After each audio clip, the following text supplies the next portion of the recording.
Very good afternoon, time for the marketplace. I'm Charles Aite. Here are the stories coming up this hour. Increasing credits to businesses and stimulating growth dominates the ongoing discussions at the Monetary Policy Committee meeting of the Bank of Ghana. Also effective today at 6 p.m., airlines that board passengers without PCR test results will be fined $3,500 per passenger.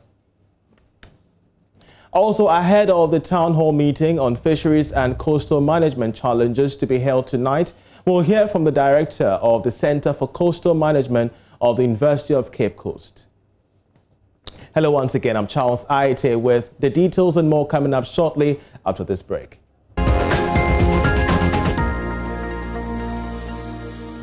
Hello once again and welcome to the program. The Ghana Revenue Authority GRA has begun the operations of its Quality Assurance Unit aimed at checking activities of internal revenue officers and its auditors on the field. Now, the move is part of measures put in place by the authority to manage complaints of leakages in revenue between taxpayers and internal collectors. Commissioner General of the GRA, Amishadawosu disclosed that the unit will also improve the transparency among revenue collectors. Revamping our website, and you will find that quality assurance number there that we are going to put, and we'll be publicizing that number a lot.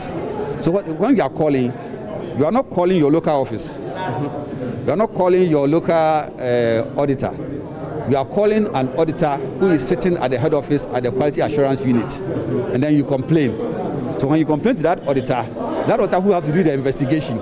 So you don't even need to tell the auditor who is working with you that I'm complaining about you. If you're not happy, you just call that auditor, the Quality Assurance Audit Unit, and then they will come in and do the independent audit. Today, when you are complaining to the same person, or you are complaining to the direct boss of the same person, and that doesn't give you the assurance and then the comfort that you even, some people actually even fear that if you complain to his boss, they will even intimidate you further. And that's why we have come out with this particular unit that will ensure that people get independent assessments from their normal auditors.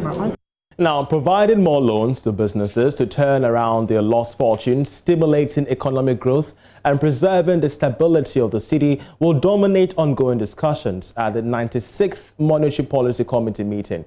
Now, the meeting, which began today at the Bank of Ghana, will review the health of the economy. But this week's meeting is seen as very crucial in this COVID-19 era. Taffy gives us the details in the following report. The meeting, which began earlier today, is bringing together all the three governors of the Bank of Ghana, some heads of department and 2 external members. The gathering is going on at a time that COVID-19 has impacted heavily on the economy, with some sectors struggling to recover.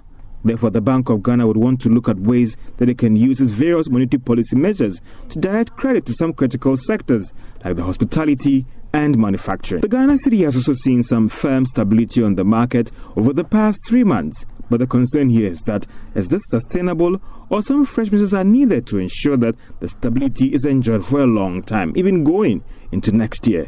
Some say this is very important because of its impact on stabilizing food prices on the market. It's because one of the main aims of the Monetary Policy Committee is to stabilize prices on the market, a development that could lead to a reduction in cost of credit and living as well. The committee would also want to look at the fiscal side and what government should be doing to aid growth, whilst looking at the debt stock as well as the non-performing loans in the banking sector. The policy rate currently stands at 14.5% as it was left unchanged at the Bank of Ghana's last meeting. Any review on this rate would definitely impact on the cost of borrowing and that loan that you are currently servicing at that commercial bank or any financial institution. The meeting is expected to end this Friday with a press conference held by the Bank of Ghana next Monday to tell journalists on what the new policy rate is, so the total debt stock and other development in the banking sector. And we shall be keeping a keen eye on this meeting to give you updates as and when we do have them. Meanwhile, the Oil Palm Development Association of Ghana has expressed excitement about the interest of Malaysia and other giant oil palm countries in Ghana's oil palm sector. Stakeholders from across the country have been deliberating on how to take advantage of the situation to make critical gains in the sector. Richard Kojunako reports.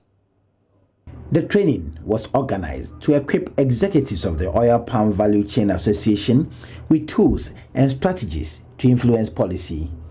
At the dialogue session, the 44 oil palm actors, who are farmers, processors, and service providers, deliberated on the issues affecting the oil palm sector. Country representative of Solidaridad, Susan Yemidi, indicated there was a need to ensure value chain stakeholders have the capacity to engage policymakers on sector challenges, as well as the potential solutions that will create an enabling environment for the businesses to thrive. We are looking at issues of sustainability, issues of climate change, issues of livelihoods, incomes. We are also looking at policy directions that would enable the sector to thrive. For instance, Malaysia has a plan to invest to come into Africa. Malaysia is producing more and they want to look at Ghana. They have targeted Ghana. So we want to see there's a huge gap. We are a net importer. So they want to talk about how they can be supported to be able to produce more, to actually produce more with less, and to be able to mill more, and to be able to meet domestic demand, and to be able to also support the West African market. The oil palm value chain also covers smallholder and outgrower farmers, nucleus estate plantations, millers, refiners, manufacturers of soap and other consumer goods. President of the association, Samuel Avala, says over the years, the association has been engaging policymakers and the government on critical issues that affect the oil palm sector in Ghana. He says the association is excited already by the interest of Malaysia in Ghana's oil palm. Ghana is a net importer of palm oil, so it means that we have room to produce as much as possible so that we can meet local demand. Now, we are not alone in this deficit in production. In the whole of Africa, and in fact, a Reuters account a report by Reuters in June said that Malaysia's palm oil exports to Africa, or sub-Saharan Africa to be specific, has been averaging 6 million metric tons per annum over the last 10 years. But in 2020, they project that it is going to go to 9 million metric tons. That is another 3 million metric tons more. And they mention Ghana, Tanzania, Kenya, Ethiopia, Djibouti, and Sudan as some of the countries where their market is developing. And what they are talking about in that conference, the title is West Africa or Sub-Saharan Africa, the next frontier for Malaysian palm oil. So you see, they've seen the opportunity, they've seen the gap, and they are coming. The Oil Palm Development Association of Ghana has also been campaigning for the exemption of imported palm oil and vegetable oils from the government 50% reduction in the benchmark values against which duties paid by the importers at Ghana's port are calculated, instituted in April 2019. The workshop was organized under the second phase of Solidaridad's Sustainable West Africa Palm Oil Program, jointly funded by the Embassy of the Kingdom of the Netherlands in Accra and Swiss government through its State Secretariat for Economic Affairs. So far, over 10,000 oil palm farmers have been trained in best management practices under the SWAP 2. Richard Kwejinyako, Joy News, Cape Coast. Now, a 74-year-old farmer in the Kintampo South municipality has underscored the importance of farming as a single most effective enterprise to guarantee food security across the country. For over 50 years, Wuniba Obondo has dedicated himself to tilling the land from which he provides the needs of his family, including what he missed as a child, which is education. He discounts any claim that farming is unprofitable in Ghana. JoyNews' Mohammed Nuruddin visited the farm and reports that remains committed to every day on the farm for the rest of his life. I have built a house in Kintampo and another one in a village out of the farm proceeds. I also eat fresh food from my farm.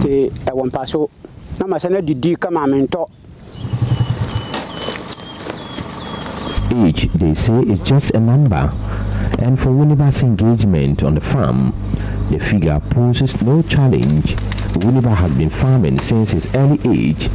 Though his father denied him opportunity for formal education, he would not allow that to shatter his hopes. He found pleasant solace in farming.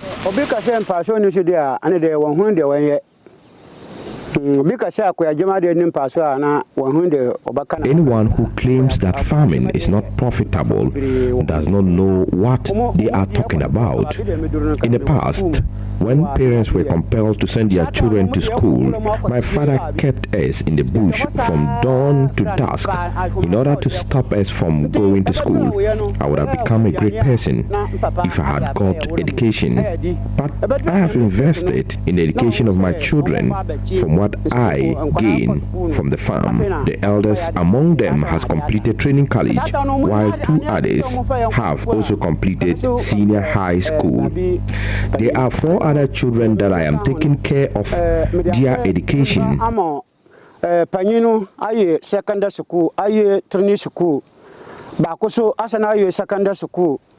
Nanu ya bakoso asana aye secondary school. Anana medifi omunyina. Nte nkwala dodo san ana odi. Wuniba harvests about 4,000 tubers of yam together with other crops every year. He has never bought food outside for the family because there is always enough from his farm.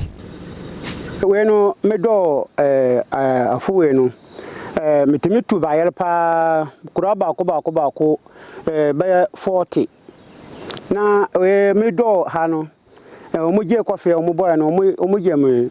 I harvest about 4,000 tubers of yam. There is another farm at Asima Koda, which is 10 acres and 5 acres just by the roadside around the mountain. I go there when I am unable to get here early for family consumption. I am expecting about 20,000 Ghana cedis.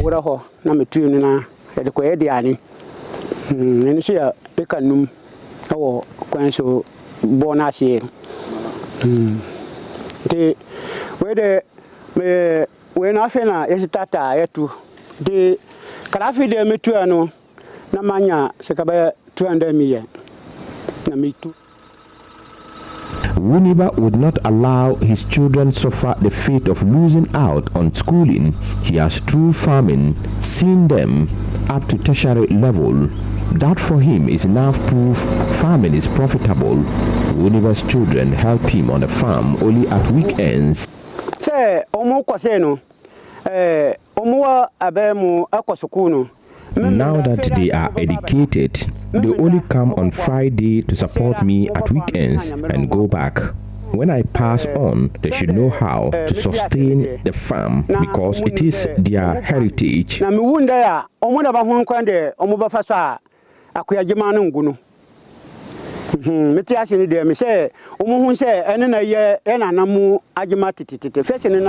I asked whether he has plans to encourage them to take up farming as full-time business. I won't ask them to join me on the farm. It is said that one business is never a business. So as they are in different walks of life, I would support them while I keep mine. At least we can always support each other in times of struggle. Now that they are educated, government should provide them with jobs. Poor roads and other challenges remain disincentives to Wuniba and his colleagues in this area. Sometimes it takes them weeks to be able to transport their farm produce to market centers. Until these challenges are addressed, they would continue to suffer post-harvest losses. A report by Mohammed Nuruddin. The University of Cape Coast through the Center for Coastal Management presents Towards 2020 National Elections, a town hall engagement with political parties on fisheries and coastal management challenges in Ghana. The fisheries sector in Ghana has seen a steep decline in outputs these last 2 decades, and the upcoming elections therefore offers an opportunity to highlight these issues and advocate for high-level political commitment to reform the sector. Date is Tuesday, September 22, 2020. Time is from 7:30 p.m. p.m. to 9:30 p.m. Invited political parties are APC, CPP, NDC, NPP, and PNC. This event will be live on Joy News, Joy FM, My Joy Online, and all our social media platforms. And you just saw on that public notice there, it's going to be happening today. We're talking about the town hall meeting, which will discuss a very teething challenge facing the fisheries sector and proper solutions in that regard. It's all coming courtesy the Center for Coastal Management of the University of Cape Coast. We're joined by the Director for Center of the Coastal Management of the University of Cape Coast, Professor Dennis Wolanyo Aheto, on this crucial town hall engagement with political parties on the fisheries and coastal management systems in Ghana. Professor, we're so grateful that you joined us. We're having the town hall meeting tonight. Once again, how crucial, if not timely, is this particular town hall meeting?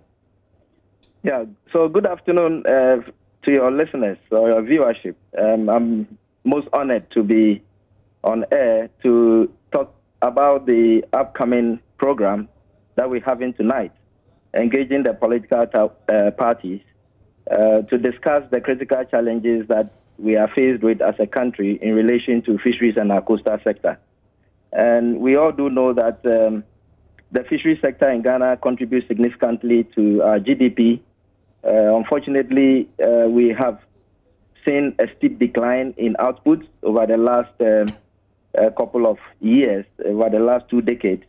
And so, given the importance of the sector, it is critical that we engage policymakers at the highest level of authority in this country so that they can also contribute their quota to revamping the fish stocks. And in addition, address some of the growing challenges we are faced with as a coastal country in relation to poor sanitation, the loss of our coastline, and then other associated threats, including pollution of our coastal water bodies and our marine environment. And so we think that the upcoming elections offer a very good platform to highlight some of the critical challenges we are faced with as a country in relation to our fishery, and use the platform as an opportunity to educate the public more in depth. We do know, Professor, that tonight we're going to be having representatives of all the major political parties sit and have a one-to-one discussion on the solutions ahead. What exactly are you going to be expecting from them? Are you expecting politics, empty promises, or substantial solutions? Well, obviously, we want to let them identify what, from their perspective, the challenges are. That's how we're going to take it.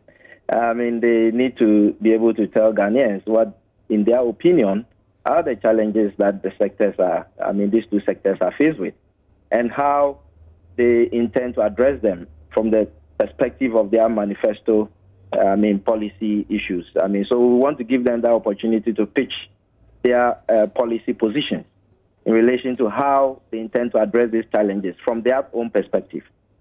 Because, Professor, we're so grateful that you joined us. Time won't permit us to have a lengthy discussion, but it's all happening tonight, 7:30 p.m. live on our Joy News channel, as well as all our platforms. You just don't want to miss out on this, especially when we always enjoy our meals with fish each and every day. But moving away from that one, in a bid to promote sales and digital marketing, KudisShopOnline.com has launched its Kudis Shop app. Now, the app is set to offer customers real-time deliveries across the country. There is more in this report. Providing affordability and accessibility are the trademark of KudisShopOnline.com. These are the words of team leader Kobina Appiah as they launched the new Kudis Shop app. According to Kobina Appiah, the app seeks to provide quality experience and offer real-time deliveries to customers across the country. He spoke to Joy Business. One distinct feature about KudisShop.com is it provides affordability. So it's using cutting-edge technology to stream the prices and show up the most cheapest affordable price you can ever find. So that's the main thing KudisShop.com provides. We're also doing nationwide same-day delivery. So as and when you need your item, irrespective of where you are, KudisShop.com, make sure you get your item same day, maximum 24 hours. It's an option as well. So you can decide to choose the same day or later. But then if you want same day, we deliver same day as well, yeah. So these two are most distinct features. One aspect is that most online shops show nice pictures, edited images and stuff on the platform. We do not edit any image at all, so you see exactly what you will get. Kwabena Appiah further indicated that its sole objective is to satisfy customers as the company seeks to capture the Ghanaian digital market. We are not really competing with any of these online platforms you mentioned. Our focus is on client satisfaction. So we are not even watching there, or we are not even looking there. Our focus is to make sure that whatever our clients' needs or whatever we've promised our clients, they get it exactly the way we've promised them. So our focus is not to watch what these people are doing, but our clients will speak for us. Also at the launch, a representative from GCB Bank, Henry Damte, who served as a guest speaker, urged businesses to take advantage of digital marketing to grow their businesses. Now, we have in the past few weeks been exploring the tourism potential of the Volta region. According to the manager of the Taffy Atome Monkey Sanctuary, Francis Akwe, the revenue generated has since been used for developmental projects. Here is our quick take for today on this issue. Before COVID-19, we were running smoothly. And yes, we have the tourist season, we have the peak and the low seasons. The peak season starts from around the middle of May through to September. And during this time, we record at least foreign tourists, we record at least 150 per week. And then local tourists, we also record around 80 per week. Yes. Actually, it is what builds this very village. It benefits everyone. For example, out of the proceeds we derive from this, we've been able to build a clinic. There was American philanthropists who help us to realize a computer lab, a library, and a nursery.